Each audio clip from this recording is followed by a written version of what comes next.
Perdón, no escuché, sí. Ya. Entonces, ¿me avisan los demás, por favor, si podemos continuar? Sí, ingeniero. Ingeniero. Ok. Muy buenas. Ya, listo. Muy buenas tardes con todos. Primeramente, pues deseándoles un feliz año, mejor que el anterior, bastante complicado en muchos sentidos para muchos de nosotros posiblemente. Y desearles que tengan lo más importante, que es salud, ustedes así como sus familias. Vamos a continuar con la temática que habíamos estado revisando. Vamos a ver este, un tema teórico. Luego les voy a compartir un programita informático que les puede servir a los compañeros que tienen temas relacionados con la parte eléctrica, especialmente fotovoltaica. Vamos a ver algo bastante general. Y luego, si quieren, podemos conversar con algunos de los compañeros que tengan dudas con respecto a su proyecto. Uno de ustedes me había pedido una tutoría, y luego podríamos hablar de eso al final de esta clase también.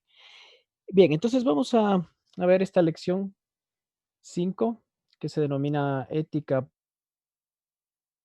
Hemos visto qué es una revista indexada, cómo ver estos factores de impacto de la indexación de las revistas.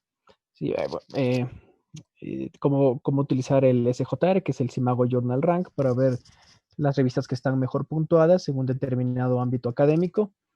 Hemos visto también algo sobre ética en los investigadores, los problemas que hay cuando cometemos ciertas faltas, que algunas pueden ser provocadas a propósito y otras sin darnos cuenta, ¿sí?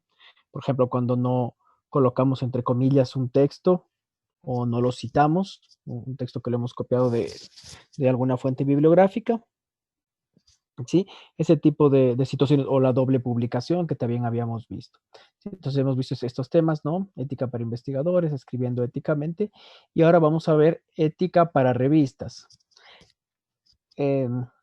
Vamos entonces a ver, les decía, esta es la lección número 5. Yo la tengo aquí. Ustedes la pueden descargar del EVA si desean luego de la clase. ¿Ya? Entonces, bueno, vamos a ver la introducción. La ética no es solo para investigadores, las editoriales también necesitan trabajar éticamente, ¿sí? Se refiere a las editoriales que son las que publican las revistas, ¿sí? Estas revistas académicas suelen tener un cierto periodo para su publicación. Algunas son mensuales, otras son semestrales, otras son cada 2 meses, bimestrales, pues entonces ya depende de cada revista, ¿no? Las editoriales son empresas, ¿sí? Que se dedican justamente a la publicación, ¿sí? Son las empresas encargadas de receptar los artículos científicos, enviarlos a los pares académicos. Un par académico es un docente universitario de alguna institución que preste este servicio, ¿no? Este es un servicio gratuito. Si a mí me envían un artículo para revisarlo, eso no se cobra, ¿no? Es algo honorífico, ¿ya? Entonces las editoriales se encargan de enviar a estos profesores a nivel mundial, de cualquier universidad a nivel mundial, para que estas personas revisen, estos pares académicos, los artículos, y en caso de requerir alguna corrección, enviarles a los autores. O en algunos casos se niega directamente, ¿sí? Se dice que el artículo no tiene el suficiente nivel y se lo niega en primera instancia. En otros casos, lo que se hace es solicitar unas ciertas correcciones o se da unas ciertas sugerencias, y en casos muy especiales y muy raros se publica directamente, pero eso generalmente no suele pasar. Entonces, bueno, estas empresas editoriales también pueden incurrir en prácticas que no son éticas, ¿no? Eso es lo que vamos a ver ahora. Aquí se hace la siguiente pregunta. ¿Han escuchado sobre revistas depredadoras? Sí, miren esta palabra, depredadoras. Vamos a ver a qué se refiere, ¿ya? Pero bueno, aquí, como les digo, esto se refiere a ciertas editoriales, ¿no? Seleccione la descripción más apropiada para una revista depredadora. ¿Una revista depredadora publica trabajos sobre depredadores del reino animal? No. ¿Una revista depredadora toma artículos publicados y los publica de nuevo? ¿Una revista depredadora es manejada por personas a las que únicamente les interesa lucrar a costa de los autores? Esto sí. Y miren, aquí es correcto, ¿no? una revista depredadora hace posible que la gente haga mal uso de los artículos publicados en otras revistas. No, sería este concepto, ¿no? Son empresas, sí, que lucran a costa de los autores y evidentemente pues no les interesa para nada el tema académico y pues tienen un bajo nivel, eh, un bajo nivel en cuanto a las publicaciones que tienen, ¿no? Vamos a continuar identificando una revista depredadora. Bueno, ahora, ¿cómo vamos a identificar qué es una revista depredadora? ¿Cómo diferenciar una revista que esté a una altura académica determinada con respecto a una revista que se le ha denominado depredadora? Observar algunas de las prácticas sospechosas que algunas de las revistas depredadoras pueden utilizar. Vamos a ver, primero, el título de la revista es genérico, cubriendo diversas áreas. Es sospechoso, ¿sí? O sea, un título que podría ser bastante genérico. Que hay algunas revistas que son muy específicas, que sí he visto, ¿sí? Dentro de estas revistas depredadoras. Luego podemos ver algunos ejemplos. El editor o staff de la revista envió correos no solicitados invitando a enviar artículos. Esto podría ser sospechoso. Es decir, revistas que insisten mucho y envían a un correo electrónico de los docentes o de los que asisten. Todos los días envían correos invitando a publicar. Publique en esta revista, publique, publique. ¿Sí?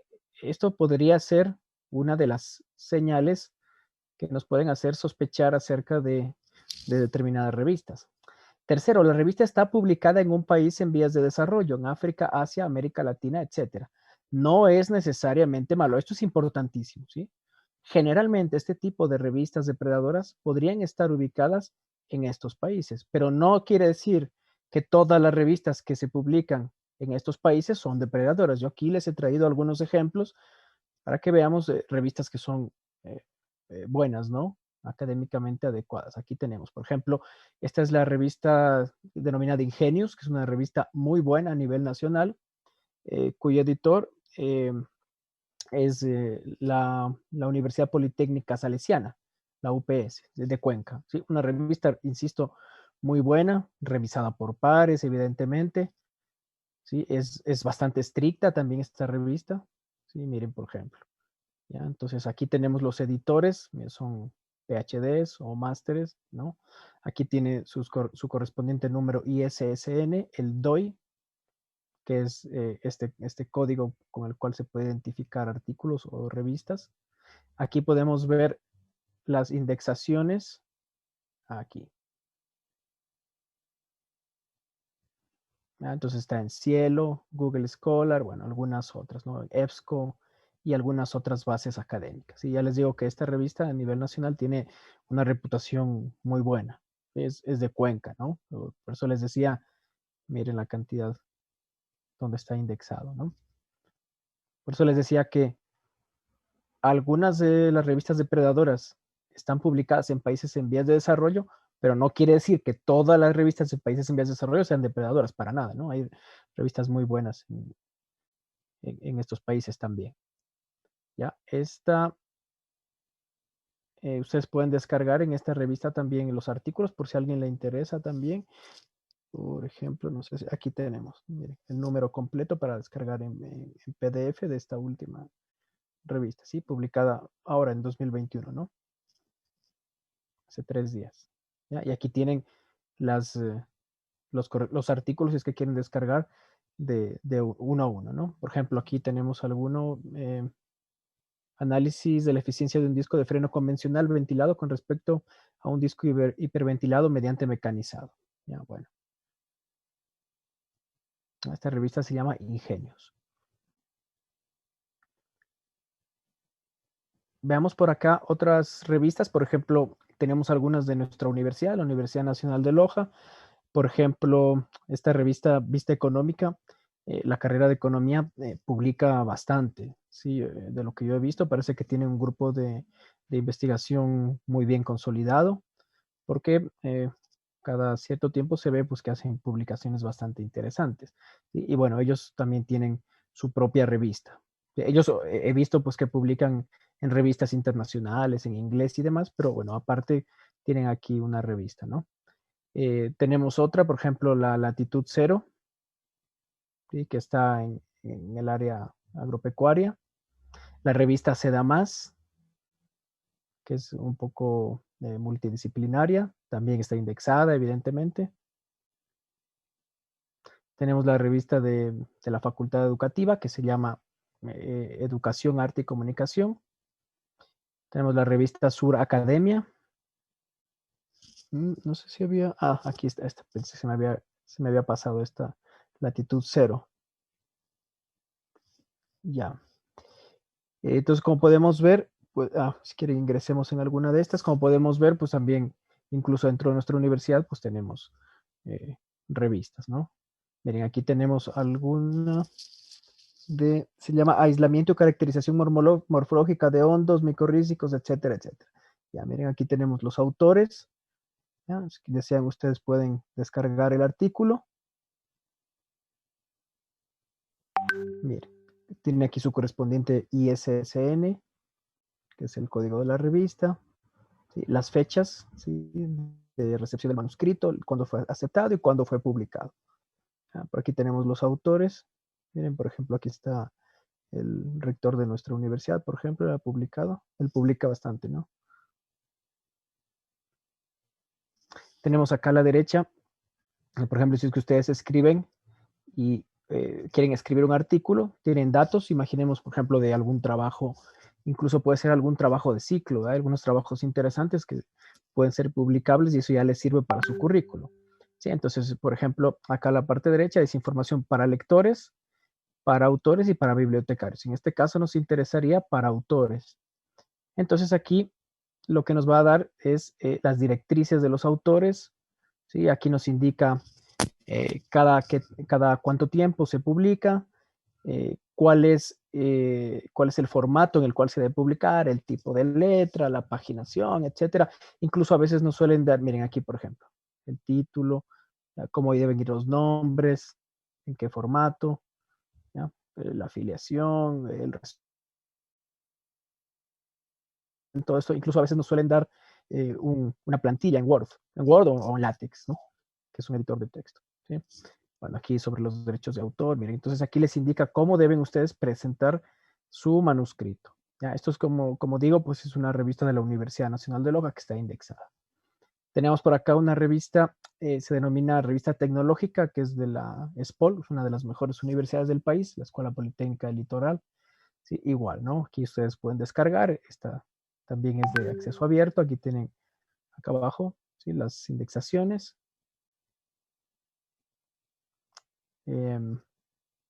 Aquí miren, enviar un artículo, entonces aquí les indica también cómo deben, aquí tienen, bueno, tienen que ingresar y les va a indicar cómo deben enviar, ¿no? Y ahí les va a dar el formato. Por acá tenemos una revista que se llama Revista Politécnica, que es también de una de las mejores universidades del país, que es la Escuela Politécnica Nacional, que está ubicada en la ciudad de Quito. ¿Ya? Entonces aquí también ustedes pueden descargar, ver las indexas o enviar sus propios artículos si desean, ¿no? En estas revistas, ustedes como estudiantes de ingeniería podrían enviar sus artículos porque para empezar está bastante bien porque se envía en español, ¿no? Luego ya cuando vamos subiendo de nivel, pues tenemos que ya ir escribiendo en inglés, ya podemos enviar a revistas con factor de impacto, etcétera, etcétera, ¿no? Pero estas de aquí para empezar nos van a ayudar pues a tener una cierta experiencia porque estas también son revisadas por pares, como les decía hace un momento, ¿no? Entonces ahí los pares académicos de otras universidades del mundo, pues les van a hacer ciertas sugerencias o ciertas correcciones a sus trabajos. ¿Ya? Todo esto para que veamos pues que en Latinoamérica sí hay revistas buenas, ¿no? Y hay otras incluso que tienen factor de impacto, ¿ya? Por eso esto yo sí quería hacer hincapié en esto. Lo que dice aquí, por eso no es necesariamente malo, ¿sí? Pero generalmente las revistas depredadoras suelen estar en estos países. Continuamos, utilizar palabras o metas grandilocuentes en el sitio de la revista en vez de hechos que pueden ser verificados, ¿sí? Sospechoso también, ¿sí? O sea, se echa flores a sí mismo, que es la mejor revista en determinada área, etcétera, etcétera. Se puede notar pues, que algunas de estas revistas son una mera publicidad, ¿no? Utiliza métricas falsas o no verificables para promover la revista, sospechoso. Si les dice que tiene una tal indexación, ustedes lo pueden comprobar. ¿Sí? Por ejemplo, en el Simago Journal Rank pueden ver si es que está determinada revista, pues si no está, a pesar de que en la página web indica de que tiene una cierta indexación, pues entonces quiere decir que es falso, ¿no? Nos están mintiendo que tiene un factor de impacto, eh, que tiene un factor de impacto la, la revista. Los artículos publicados en la revista están mal organizados, sospechoso. O sea, una buena editorial no va a tener una información que no esté correctamente organizada. La revista pide a los autores que paguen una cuota por publicar un artículo. Aquí también no es necesariamente malo. ¿Sí? No es necesariamente malo. Muchas revistas piden una cuota por publicar, sobre todo, como habíamos visto en clases anteriores, si son de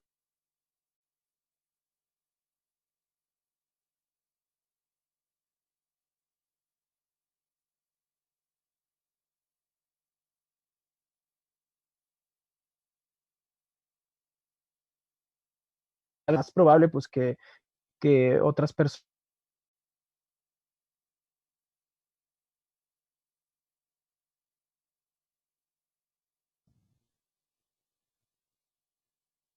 Hola, ¿me escuchan?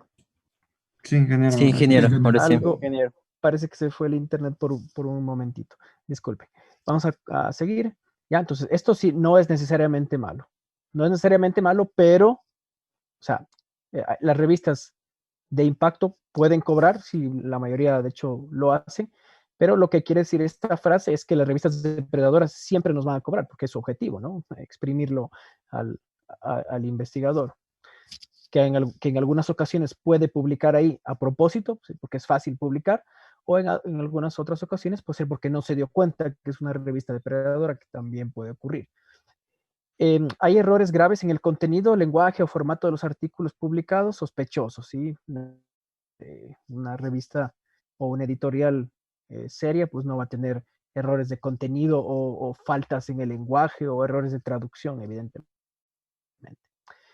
Tiene factor de impacto. ¿Sí? Si una revista no tiene factor de impacto, no necesariamente es mala. Por ejemplo, estas revistas que vimos, por ejemplo, estas de nuestra universidad o esta revista tecnológica de la SPOL, no tiene factor de impacto.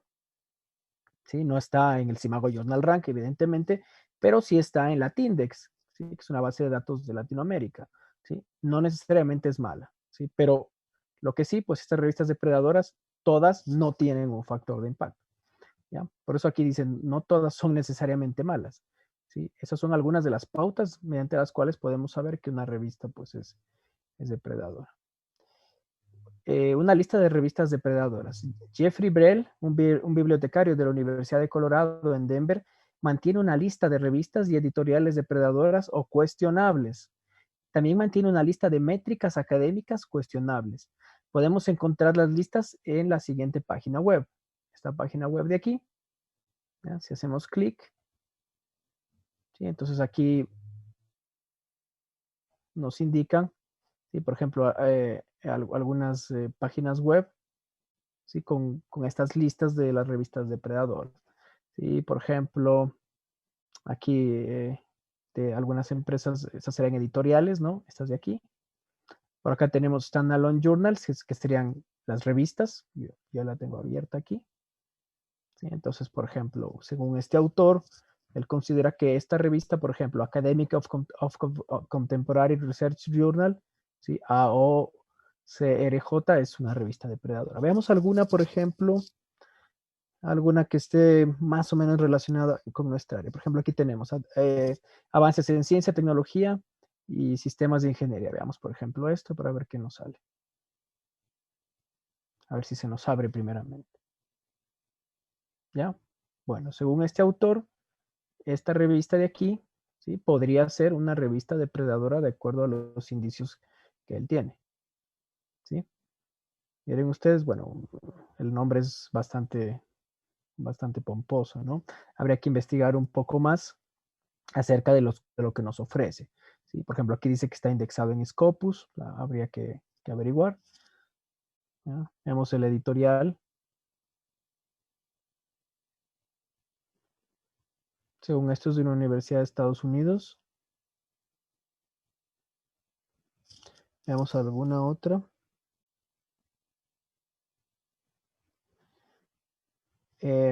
A ver, esta de aquí. Revista Africana de Medicina Alternativa, Contemporánea y Tradicional. A ver, esta sí me suena un poco raro. Veamos, por ejemplo, por aquí. Aquí nos dice que es de Open Access. ¿Sí? Entonces, si es que es Open Access, pues les cobran a los autores. No sé cuánto, pero debe ser una cuota elevada, supongo, si es que es una revista depredadora. ¿Ya? About, veamos por aquí. Miren, no nos da mucha información, no nos dice, ni siquiera nos dice dónde está indexada, supuestamente, ¿no? Yo no veo en ningún lado esa información. Veamos aquí, por ejemplo, About the Journal. Veamos si nos dice algo de la indexación. No nos dice nada. Lo que quiero ver es cuánto cobran. Submissions, vamos a ver para los envíos. Aquí nos dice algo eh, para los autores, ¿no? Vamos a ver algo aquí sobre ética, etcétera, etcétera. No, aquí está. Bueno, en este caso cobra $500 por los manuscritos. ¿Ya? Así viéndole rápidamente, ¿no? Esta revista yo nunca la he visto, la estoy abriendo en este momento. ¿No? Esta está sospechosa. No podría decir con certeza si eso no es, pero todo parece indicar, ¿sí? Ven lo que les decía hace un momento, ¿sí? Ven que la página no nos da casi nada de información, no nos dice dónde está eh, indexado ni nada de eso. Bien, y como ven, pues aquí tenemos un montón de revistas. Esto es de acuerdo a este autor, ¿no? Este autor Jeffrey, ¿no? Jeffrey Bell. Pero, claro, eso es lo que él supone, ¿no? O sea, la lista evidentemente puede ser mucho más grande en la realidad, ¿no? Bien, eso por ponerles como ejemplo. Entonces, si ustedes desean publicar, pues tenemos que estar pilas con respecto a estos indicios que nos da. La tentación. Considere este escenario. Un investigador está bajo la presión de publicar. Ha hecho, por ejemplo, a ver, aquí quiero explicar esto. ¿Por qué se publica? Bueno, se publica por varias razones. Eh, para poder dar a conocer nuestro trabajo, por ejemplo, ustedes como estudiantes pueden publicar si tienen un artículo que podría ser interesante, ¿sí? Pues quieren compartir esos conocimientos con gente de otros lugares, pues entonces pueden publicar y eso les puede servir a ustedes en su currículo, por ejemplo, en caso de que quieran dedicarse al mundo académico. Por ejemplo, para ciertos concursos de méritos y oposición, bueno, por no decir para todos, los concursos de méritos y oposición de las universidades, uno de los parámetros de calificación que puntúa bastante son las publicaciones. ¿Sí? Publicaciones en revistas, publicaciones, capítulos de libros, ¿sí? O de otros documentos académicos. ¿Ya? Entonces, por eso dice aquí, un investigador está bajo la presión de publicar. ¿Ya? Podría ser en algunas universidades, pues se exige, ¿no? Incluso para los contratos, no solo para concursos de méritos y oposición, se exige. Entonces, por eso es lo que indica aquí esto. Ha hecho algunas investigaciones, pero no lo suficiente como para publicar un artículo original. Como alternativa, elabora un artículo copiando información de varios artículos publicados, algo no ético. Lo envía a una revista depredadora y paga el dinero que le piden. Y la revista publica rápidamente el artículo. La revista no envía al investigador ningún comentario sobre los revisores. Sí, esto es bastante raro, ¿no? O sea, súper raro que no se tenga ningún tipo de feedback o de retroalimentación respecto al artículo que nosotros enviamos. Por eso les digo, muy raro que se publique directamente sin ningún tipo de comentario de los pares académicos. Bueno, en este caso, para este ejemplo, al investigador no le importa. Todo lo que él quería era una publicación. Muy pronto ha publicado muchos artículos similares y ha recibido un aumento. Esta es la tentación que explotan las revistas depredadoras. Algunos investigadores en países en vías de desarrollo creen que es muy difícil hacer investigación debido a varias limitaciones. Bueno, no solo que creen, sino que en este tipo de países pues también hay menos financiamiento, eso sí es cierto. Evidentemente publicar en estas revistas no es ético, simplemente estoy explicando de que sí que es difícil en algunos países en vías de desarrollo hacer investigación por la falta de apoyo o de financiamiento, sobre todo de los gobiernos me refiero. Y entonces se apoya a las revistas depredadoras, pero no importa cuáles son las circunstancias, publicar en revistas depredadoras está mal. ¿Por qué? Puede pasar cualquiera de las siguientes cosas. Primero, las autoridades académicas en los países en vías de desarrollo están más conscientes de las revistas depredadoras. Si alguno de los investigadores de la institución publica en una revista depredadora, puede recibir un aviso o una amonestación. Un investigador que escribe una propuesta puede requerir presentar una lista de publicaciones. Si el revisor en organización de financiamiento nota que ha publicado en una revista depredadora, pueden inmediatamente rechazarle la solicitud. ¿Sí? Y evidentemente, imaginen ustedes tener un montón de artículos en revistas depredadoras y presentarse a un concurso de méritos y oposición o para algún contrato. ¿Sí? Evidentemente les van a negar, ¿no? Finalmente, si es un asunto de credibilidad, los investigadores que publican en revistas depredadoras pueden perder su credibilidad y pueden surgir otros problemas. Si nos engañan, vamos a ver qué sucede. Muchos investigadores no publican deliberadamente en revistas depredadoras. Claro, nos pueden engañar. Nosotros buscamos en Internet revistas y puede ser que la revista no sea seria, sea una revista depredadora. A veces es difícil darnos cuenta. Son engañados y piensan que esas revistas son confiables. Luego se sorprenden cuando se enteran que sus publicaciones en estas revistas son inútiles y solo lo hacen quedar mal. Solo los hacen quedar mal. Si se encuentran en esta situación, escriban al editor de la revista depredadora y soliciten que el artículo sea retractado de la revista, pero es posible que la petición sea ignorada. Lo que necesitan hacer es retirar esta publicación de su currículo. Este CV es el currículum vitae, ¿no? CV. Y cualquier perfil en línea. ¿Sí? Pues si nosotros ya nos damos cuenta que hemos publicado en una revista que es una revista depredadora, pues debemos retirar cualquier rastro. No es que estamos orgullosos de publicar ahí. Si nos engañaron, pues lo quitamos de nuestro currículo y de nuestro perfil en línea, ¿no? Por cierto, ahora que se habla de perfil en línea, les recomiendo crearse una cuenta en la página web LinkedIn.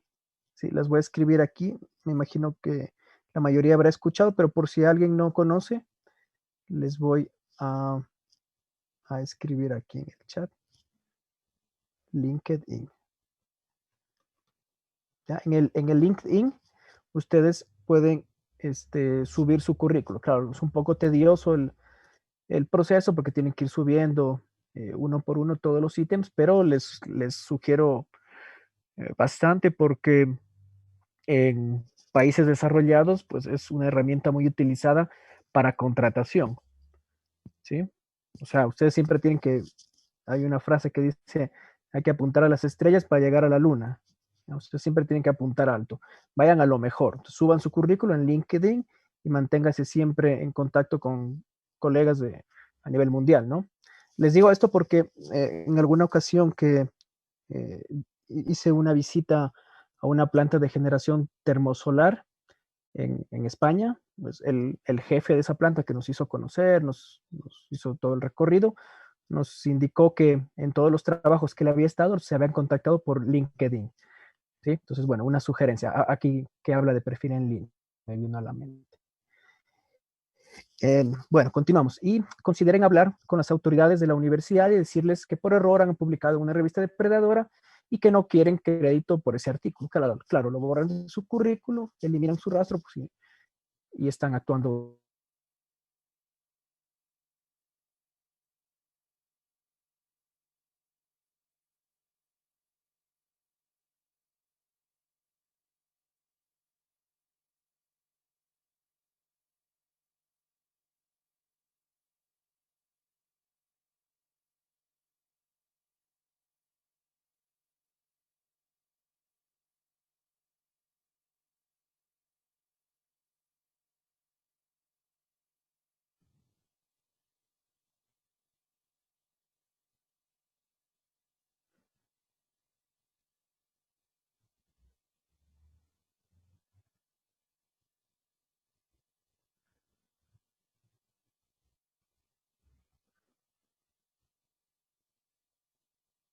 ingeniero. de ingeniero. Sí, no sé qué pasa, que se me está cortando el internet. Estoy con buena señal, supuestamente. Sí, José me escribe, se cortó, no se escucha. Ya, muy bien. Disculpe, vamos a continuar.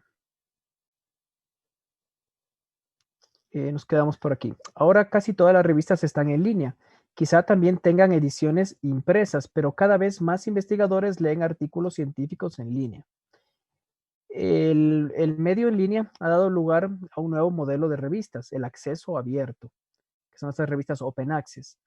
Las revistas que usan este modelo ponen sus artículos a disposición de quien quiera leerlos. Las revistas de acceso abierto no hacen dinero de sus lectores, pero ¿cómo cubren sus costos de operación? Hay dos maneras posibles. Uno, la institución o agencia de financiamiento cubre los costos de llevar una revista. O dos, los autores pagan una cuota para cubrir los costos de publicación si su artículo es aceptado después de la revisión de pares. Esto sí, hay que pagar luego de que se acepta, no se paga al inicio para que nos revise, afortunadamente. ¿Sí? Entonces, bueno, estas son las dos opciones. ¿Sí? Entonces, si es que hubiese alguna agencia pues, que se autofinancie, ¿sí? Que obtenga fondos de proyectos concursables, por ejemplo, ¿no? Podría ser. Y otra opción es, generalmente lo que se hace es que los autores paguen. ¿Sí? Yo, por ejemplo, recién publiqué, salió una publicación hace una semana. ¿Sí? Entonces nos tocó pagar con los autores. ¿Sí? Eso lamentablemente pues nos toca pagar a nosotros mismos. No era mucho, pero igual, o sea, me parece poco justo que tengamos que pagar. Pero bueno, ambos modelos son válidos y legítimos. Muchas revistas importantes de acceso abierto utilizan estos dos modelos.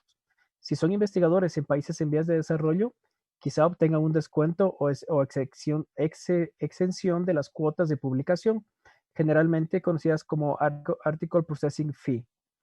Pueden incluir el Article Processing Fee en su presupuesto de investigación. No crean que pueden pagarlo ustedes mismos, en teoría. De cualquier manera, no confundan el APC con las revistas depredadoras. Las revistas depredadoras casi siempre les pedirán que paguen este valor. Pero las buenas revistas de acceso abierto también lo harán. ¿Sí? Por ejemplo, si ustedes están trabajando en una universidad y les financian un proyecto de investigación, pues también deben colocar en el presupuesto de ese proyecto pues estos costos, porque mientras mayor impacto tenga la revista, pues mayor va a ser ese costo, ¿no? Hay revistas que pueden cobrar 100, 200, $500, pero ya cuando hablamos de revistas de mayor impacto puede sobrepasar los varios miles de dólares. Entonces, que pague eso un investigador, pues evidentemente no es factible. Entonces, hay que considerarlo a eso en el presupuesto antes de comenzar su proyecto de investigación. Revistas regionales o pequeñas. Algunos investigadores en países en vías de desarrollo buscan publicar en revistas bien establecidas con sede en países desarrollados. Quizá no tienen una buena opinión de las revistas publicadas en su propio país. Estas revistas pueden ser relativamente nuevas, quizá no se vean sofisticadas y quizá no tengan un factor de impacto. Para hacerlo peor, las revistas en países en vías de desarrollo manejadas éticamente pueden tener el estigma del fenómeno de las revistas depredadoras, que también tienen sede en países en vías de desarrollo. Sin embargo, si su investigación trata un asunto regional, quizá una revista regional sea adecuada para su trabajo. Por supuesto, necesitan considerar algunos criterios cuando buscan una revista meta, y las revisaremos más adelante. Por ahora consideren que hay buenas revistas en países en vías de desarrollo, como las que vimos hace un momento, por ejemplo. Aquí hay algunas cosas a considerar cuando encuentren una revista regional y quieren saber si es confiable. La revista se enfoca en una o en algunas áreas específicas. El editor en jefe y los miembros del consejo editorial tienen credenciales o publicaciones que pueden ser verificadas. Fácilmente se busca el nombre en Google Scholar, ¿sí? Y podemos ver pues si es que tiene publicaciones del editor. Como hace un momento vimos, por ejemplo, aquí, en la revista Ingenios, por ejemplo, aquí tenemos los nombres de los editores. ¿Sí? Por ejemplo, John Calle Sigüencia, ¿sí? Miren la cantidad de publicaciones que tiene. ¿Ya? Aquí tiene los factores de impacto, por ejemplo. ¿Sí? Entonces ya cuando vemos esto ya nos da una buena referencia de la importancia que podría tener esta revista. Él es, como digo, de la Politécnica Salesiana de Cuenca. Es posible verificar las declaraciones que hace la revista en su página. Los artículos publicados son auténticos y relevantes. La revista es miembro de sociedades o redes de publicación. Puntos a recordar. La publicación en acceso abierto es ética y hace las investigaciones disponibles para todo el mundo. Hay muchas revistas reconocidas con sede en países en vías de desarrollo y estas revistas suelen ser de acceso abierto.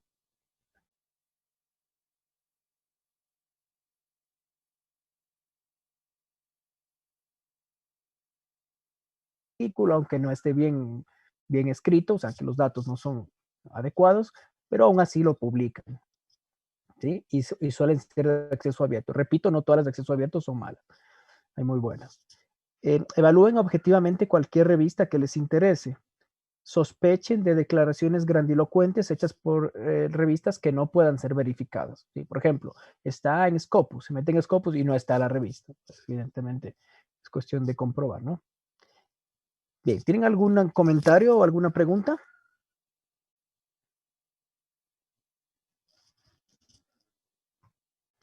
Ok, entonces, lo que les decía, vamos a revisar de manera bastante breve un programita que se llama PVSys. Es un programa que les va a servir a los compañeros que están haciendo su tesis respecto, o que van a hacer su tesis respecto a sistemas fotovoltaicos, y no solamente a ellos, evidentemente en el ámbito profesional, pues nos va a servir a todos. Como ingenieros electromecánicos, también podemos diseñar, mantener e instalar sistemas fotovoltaicos. Por favor, ¿me pueden comentar si ustedes han visto este programa? Se llama PVSys. ¿Alguien les suena este programa?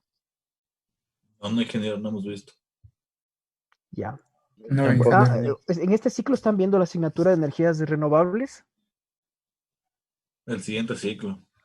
Ya. Bueno, no hay ningún problema. Igual esto de aquí les va a servir, ¿sí? Y como les digo, les va a dar una pauta bastante importante para las personas que vayan a hacer tesis sobre este tema. Y como les digo, también evidentemente les va a servir para luego, ¿no? Cuando sean ingenieros, ¿no? Entonces aquí, bueno, donde dice download, lo van a poder descargar. Mientras yo hablo, pueden incluso ya comenzar a descargar. En principio van a tener una versión, un trial, ¿no? Una versión de prueba, ¿ya? Que va a durar algunos días, creo que dura un mes o algo así, ¿ya? Aquí en Shop podemos ver los precios de... Esto aproximadamente, le estuve revisando el otro día, está aproximadamente similar al dólar CHF, veamos, a ver si es cierto, a ver si recuerdo bien, CHF a USD. Sí, bueno, más o menos, un poquito más del dólar, pero bueno, más o menos como referencia, ¿sí? Bueno, esto, la versión profesional cuesta más o menos unos $600 anuales. Para el tema educativo, tiene un descuento del 40%, ¿sí? Para estudiantes, más o menos unos $25 anuales, que no es para nada caro. ¿Ya? Miren ustedes, casi unos $25, 25 o $30 por ahí. ¿Ya? Lo único es que cuando tengan los informes, pues en el caso de los fabricantes, porque ahí les va a salir una base de datos de fabricantes de paneles solares, de baterías, de inversores, etcétera, pues, ahí les va a salir normalmente con nombre de los fabricantes, pero si es que tenemos esta versión estudiantes, no les va a salir el nombre del fabricante en el informe, pero bueno, creo que es algo, no hay ningún problema, ¿ya? Y les va a salir un fondo que diga student ahí en el informe. Y bueno, tampoco le veo problema. Y bueno, un 20% cuando están en entrenamiento, o sea, en algún curso, alguna cosa, o para investigación también, pues, un 20% de descuento. Igual ustedes tienen de prueba, ¿no? O sea, si se les acaba, pueden luego volverla a descargar y seguirlo probando el programa. No hay ningún problema. Yo lo he hecho varias veces, ¿no? Para el tema académico, para la universidad. Bueno, entonces repito, sería pvsist.com. ¿Ya? Entonces, bueno, lo que me gusta de este programa es que es bastante intuitivo, bastante fácil de utilizar, como vamos a ver. Voy a compartirles esta pantalla. Listo. ¿Me confirman si están viendo el programa? Sí, ingeniero. Ah, ya, perfecto. Ya, es que ya me salió en amarillo aquí. Ya, listo.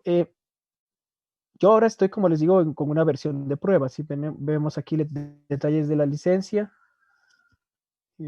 Aquí dice prueba, ¿no? Me dice que tengo 8 días restantes. Listo. Entonces, bueno, esta es la primera pantalla. Aquí ya le puse en español. Me parece que por aquí en configuraciones, preferencias.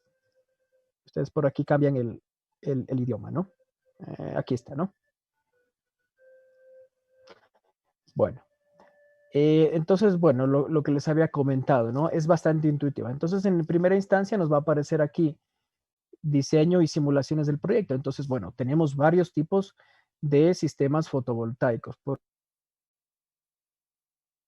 ¿Sí? O sea, yo puedo tener paneles solares en mi casa y al mismo tiempo estar conectado a la red eléctrica y utilizar la energía proveniente del sol en horas en las que tenga radiación solar y cuando no tengo, pues, o cuando me falte potencia, pues utilizarla de la red eléctrica. Otra opción es que todo lo que yo, lo que yo reciba del sol, lo vendo a la red eléctrica. Sí, bueno, hay diferentes alternativas. Eso significa conectado a la red. Por otro lado, independiente, estos son los sistemas standalone o, o sistemas aislados también se denominan. Y imaginemos que tenemos una vivienda, generalmente viviendas rurales, donde no llega la red eléctrica. O puede ser que sí llegue la red eléctrica y alguien desee utilizar sistemas renovables. ¿Sí? Puede ocurrir. Si yo he visto casos en que la gente dice, no, yo no quiero la red eléctrica, me cuesta mucho más un sistema fotovoltaico, pero lo hago porque quiero, ¿no? O sea, porque hay gente que le gusta las energías renovables por ciertas razones ecológicas o de otro ámbito, ¿no? ¿Sí? Pero ocurre, ¿no? Entonces, a esto se refiere independiente y este de la derecha es bombeo, ¿sí? También hay aplicaciones de bombeo solar, bastante útil, ¿sí? O sea, imaginen que tienen una parcela que está lejos de la red y entonces ahí sí es justificable pues utilizar un pequeño sistema solar, ¿sí? Bastante útil. Bueno, y por aquí tenemos algunas herramientas, ¿sí? Por ejemplo, gráficos solares, etcétera, ¿no?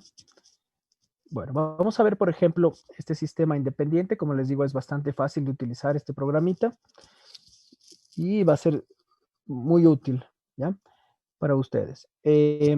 La información la obtiene de la base de datos Meteonorm, es una base de datos, la información meteorológica, ¿sí? Entonces, vamos a ver, por ejemplo, aquí.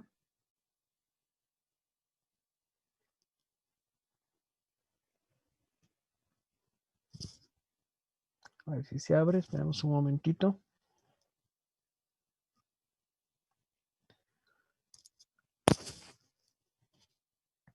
Bien, entonces aquí ustedes pueden ver las estaciones de donde obtienen la información, ¿sí? Entonces, por ejemplo, en este caso a ver, saquemos alguna ciudad, no sé si hay alguna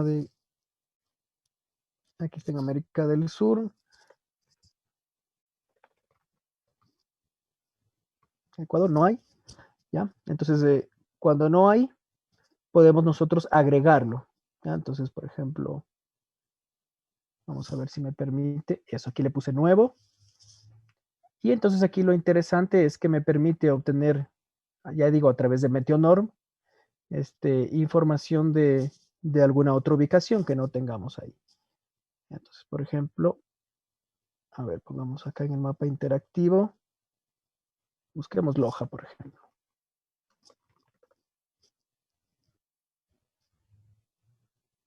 Se me fue, a ver.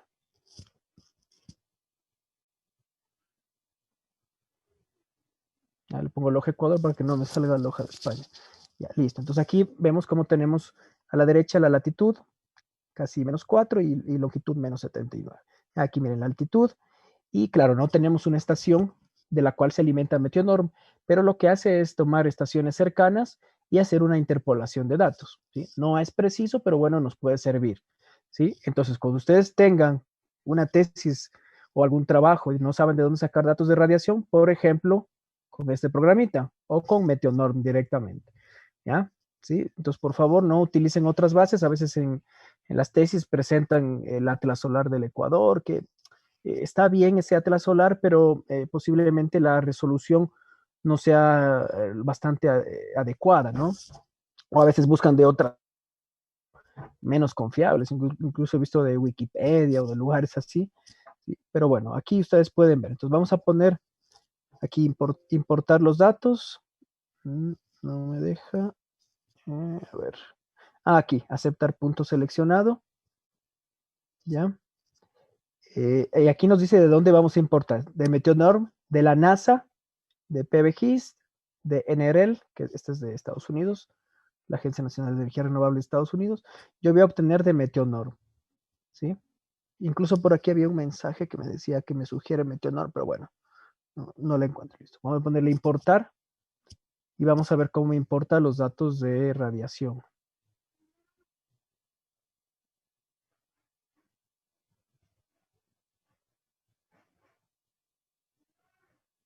Está demorando bastante porque está mal el acceso al internet.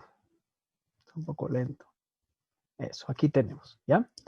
Entonces miren ustedes cómo nos da la radiación horizontal global. ¿Sí? Por ejemplo, en enero, en febrero, en marzo, por ejemplo, en abril tenemos 174,9 kilovatios hora por metro cuadrado mes. Ya esa es la global. Acá tenemos la difusa horizontal. Otra cosa es cuando ya lo inclinemos al panel solar, que este programa también nos va a dar ese cálculo. Ya no tenemos que calcular manualmente nada, ¿ven? La temperatura promedio, la velocidad del viento promedio, bueno, turbidez, velocidad relativa, ¿ya? Bien. Listo, aquí tenemos las coordenadas que vimos hace un momento y quiero mostrarles aquí los recorridos solares. ¿Ya? Miren ustedes. Este es un típico diagrama solar en el cual, pues, nosotros al estar en Ecuador, tenemos una parte del año el sol en el norte y otra parte del año el sol en el sur y bueno, y otra parte del año el sol sobre nuestras cabezas, ¿no? Entonces, recién el 21 de diciembre, lo pasamos recién, fue el solsticio de invierno para los países del norte y se llama solsticio de verano para los países del sur, ¿sí? Es decir, el día 21 de diciembre fue el día que el sol estuvo más hacia el sur, ¿sí? Nosotros no lo vemos tan inclinado porque estamos en el Ecuador, pero una persona que esté en algún país del norte, en España, por ejemplo, lo va a ver al sol bastante inclinado, ¿sí? Hacia el sur. Y en cambio las personas que están en el sur, por ejemplo en Argentina, lo van a ver al sol bastante cerca, ¿no? Entonces, para ellos es verano en diciembre. ¿Sí? Cuando nosotros vemos las fotografías de la Navidad con nieve, eso es para el norte, ¿no? Pero en los países del sur, Chile, Argentina o países africanos, Australia, por ejemplo, pues para ellos diciembre es verano, ¿no? Cuando sube la temperatura, ¿ya? Y entonces, en el caso del Ecuador, como digo, en diciembre tenemos el sol al sur, en, en junio tenemos el sol al norte, ¿sí? Y entonces nosotros podemos ver el sol una parte del año al sur, otra parte al norte, y sobre nuestras cabezas lo vemos equinoccios que son el 21 de septiembre y el 21 de marzo, ¿no?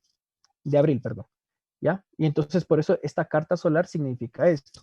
¿Ya? Entonces esta azimut significa con respecto al sur, ¿sí? 0 significa el sur y luego tenemos aquí los grados, ¿ya? Entonces nosotros podemos ver, ¿sí? Que tenemos acá 90, por acá también menos 90, más 90 y vemos que tenemos, ¿sí? En toda la bóveda celeste, ¿sí? Podemos tener el sol de acuerdo a la época del año, ya sea al norte o ya sea al sur. Y también aquí tenemos de acuerdo a las horas del día. ¿Sí? Por ejemplo, que a las 7, a las 8, a las 9, a las 10, a las 11, a las 12. ¿Ya? Entonces podemos ver las, las, este, las diferentes ubicaciones del Sol. ¿Ya? Entonces veamos un ejemplo. Por ejemplo, el 22 de junio, aquí tenemos. ¿ya? El 22 de junio tenemos 1. Entonces tendríamos aquí. ¿Sí? Así sería la trayectoria solar. ¿Ya? Sería así. ¿Ya? Por ejemplo, veamos este 4 de aquí, sería entre marzo y septiembre, sería este 4 de aquí y el Sol sería por acá. ¿Ya?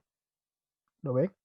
Sí, esa sería la trayectoria solar. Claro, repito, al estar en el Ecuador, una parte del año el Sol está en el sur, otra parte en el norte y otra parte que es en marzo y en septiembre, pues está sobre nuestras cabezas. Pero quiero mostrarles otra ubicación.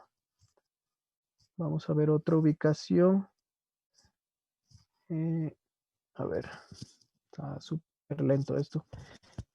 Aquí veamos otra ubicación, por ejemplo, alguna que esté al norte.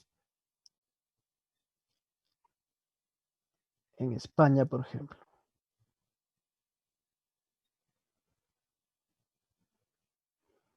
No me busca, Barcelona.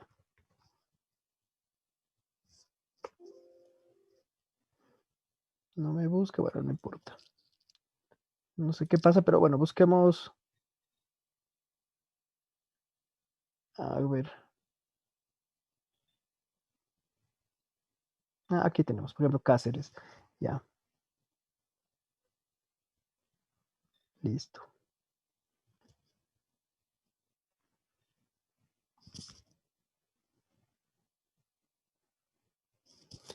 A ver, se me perdió por aquí. Quiero buscarle para que vean la diferencia de la carta solar, ¿no?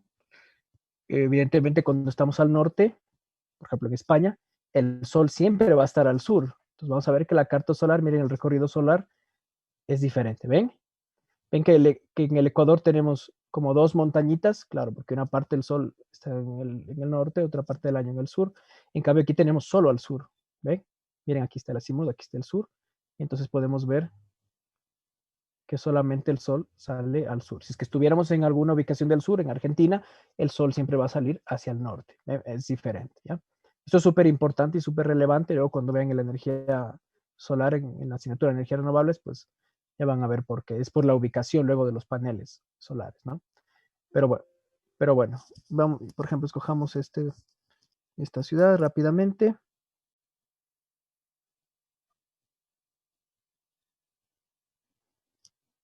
Ya. Listo, vamos a guardar esta ciudad.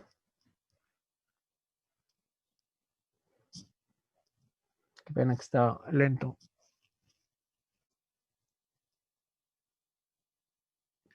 Listo, bueno, no importa, pongámosle cualquier nombre ahí. Ya. Ahora sí, ahora ya se me habilitan estos botoncitos de acá abajo. ¿Sí? Veamos la orientación. Entonces aquí viene ya lo interesante. El programa nos permite optimizar la orientación. Entonces el azimut 0 quiere decir azimut ubicado al sur, ¿no? ¿Ya? La inclinación en el plano. Esta es la inclinación del panel. Imaginen que está de lado.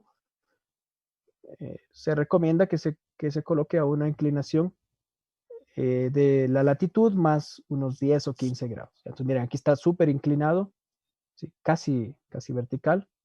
Puedo ponerle a 30 grados, veamos cómo se nos mueve. ¿Ya?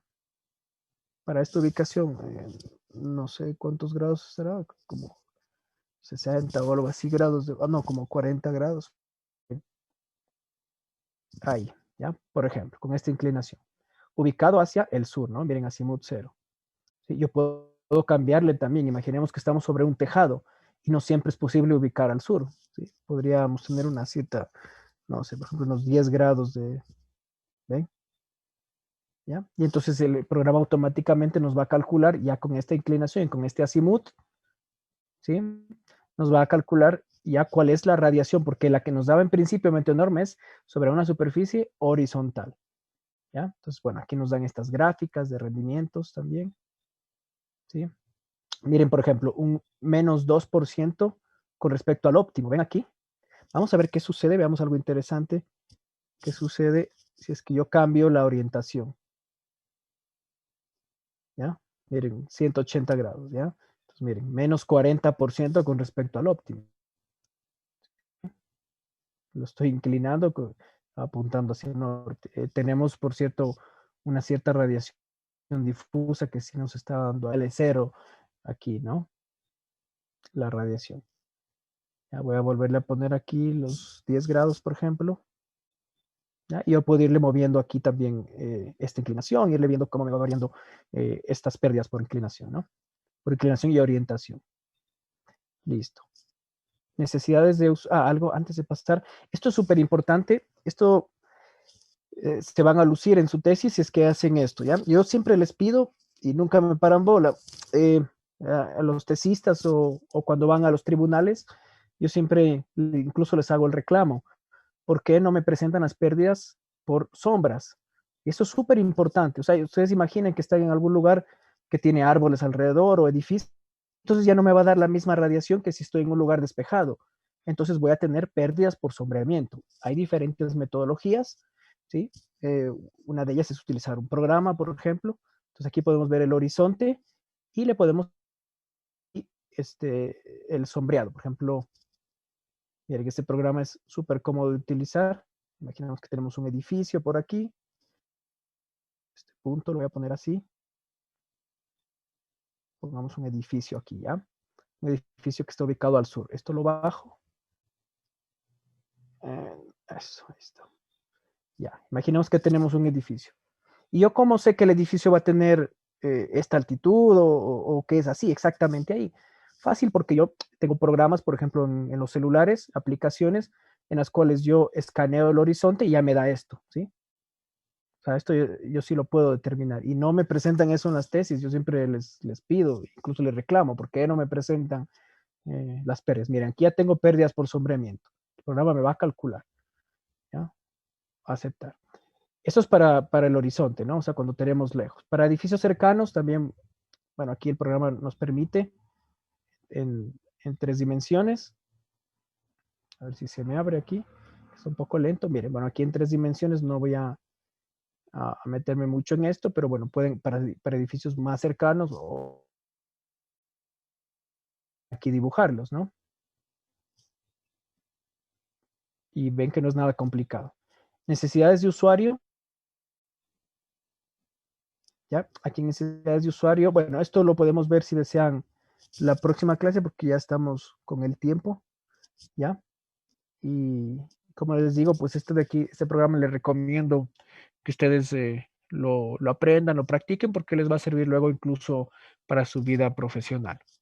¿Sí? Entonces, no sé si en este momento quieren quedarse algunos compañeros que tengan preguntas. Me había pedido, creo que era el compañero Kevin, me parece. Sí.